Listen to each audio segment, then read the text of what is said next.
যদি আপনি চেষ্টা করছেন কিন্তু ফল পাচ্ছেন না, আপনি বারবার দোয়া করছেন কিন্তু কবুলের কোনো সারা শব্দ নেই, যার অপেক্ষায় আছেন তাকে পাওয়ার আশা নেই, তাহলে শুনুন, যখন আল্লাহ আপনার থেকে কোনো জিনিসকে অজানা রাখেন তার মানে এই না যে আপনি সেই নিয়ামত থেকে বঞ্চিত হচ্ছেন অথবা আপনার হাতে কিছুই আসেনি। মানুষের জ্ঞান এতই কম যে সে এটা জানতেই পারে না যে তার জীবনের অন্ধকারে কি লুকিয়ে আছে। আল্লাহ আমাদের বলেন, আর তোমার এই কি হয়ে গেল যে তুমি আল্লাহর উপর কোনো প্রকার তাওয়াক্কুল করো না? আর জেনে রাখবেন, সকল জিনিসের খাজানা তো আল্লাহরই কাছে।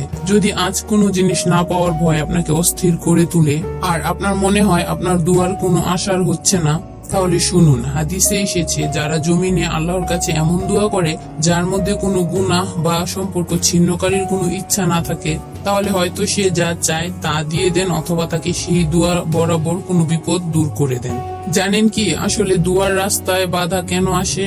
ওয়াসিফ আলী ওয়াসিফ বলেছেন, তুমি কখনো কারো জীবনে সে ভুল হয়ে যেও না যার বিনিময়ে তুমি নীরবতা ও বদদুয়া পাও।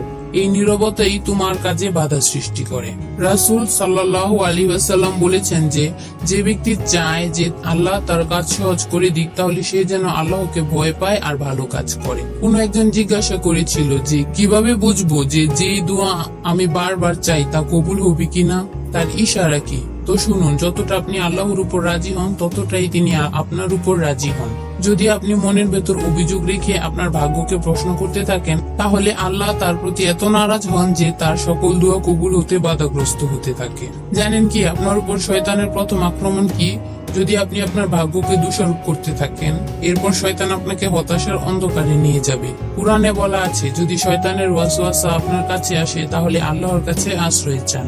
অবশ্যই আল্লাহ সব শুনেন এবং জানেন। মনে রাখবেন, তিনি রহমান, আপনার জন্য রহিমও। তিনি আপনাকে একা ছাড়েননি, ছাড়বেনও না। যদি আপনার মনে হয় যে কবুলের রাস্তা কঠিন হয়ে যাচ্ছে আর কিছু হাসিল করা অসম্ভব হয়ে যাচ্ছে, তাহলে জেনে রাখুন যে এই মুশকিল সময় আল্লাহর তরফ থেকে ইশারা যা আপনাকে সহজ পথ নিয়ে যেতে চাচ্ছে। জানেন কি, যেসব জিনিস আজ আপনাকে সেজদা করতে বাধ্য করছে সেগুলো আল্লাহর তরফ থেকে পুরস্কার।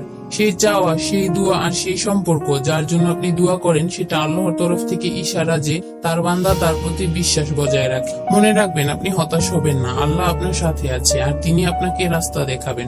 যদি আজ আপনার দোয়া কবুলিয়াতে বাধা আসছে আর আপনার কাছে সব অসম্ভব মনে হচ্ছে, তাহলে শুনুন, যখন আপনি আল্লাহর কাছে দোয়া চাইতে থাকেন, তখন আল্লাহ কোথাও না কোথাও কারো মনে আপনার খেয়াল দেন, কোথাও না কোথাও কারো মনকে আপনার জন্য নরম করেন। তিনি নিজেই আপনার জন্য আসবাব বানান আর আপনার মনে হয় আপনার দোয়া কবুল হচ্ছে না। মনে রাখবেন, আপনার এই মন আল্লাহর হাতে আর তিনি এটাকে উল্টান এবং পাল্টান।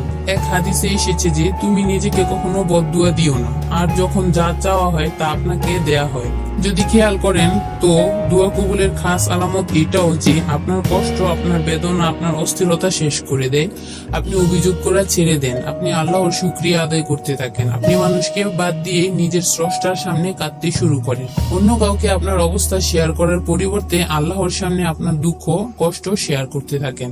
নেক কাজ আপনার সহজ লাগে, সেজদায় শান্তি পান, গুনাহ থেকে বিরত থাকেন, আপনি নিজেকে ভাগ্যবান মনে করতে থাকেন। জেনে রাখুন, তখন শুধু আপনার দুয়াই কবুল হয় না, বরং আল্লাহর বারগায় আপনাকেই কবুল করিয়ে নেন। দেখবেন একদিন আপনার কাছে সে সব হবে যে জিনিস পাওয়ার বিশ্বাস নিয়ে আপনি দোয়া করেন আর সবর করেন, রাতে উঠে তাহাজ্জুদ পড়েন। ইনশাআল্লাহ আল্লাহ খুব শীঘ্রই সেসব দিবেন যার জন্য আপনি আশা রাখেন। আল্লাহ আপনার অপেক্ষা বৃথা যেতে দিবেন না, খুব শীঘ্রই তিনি আপনার দোয়ায় কুন বলবেন ইনশাআল্লাহ।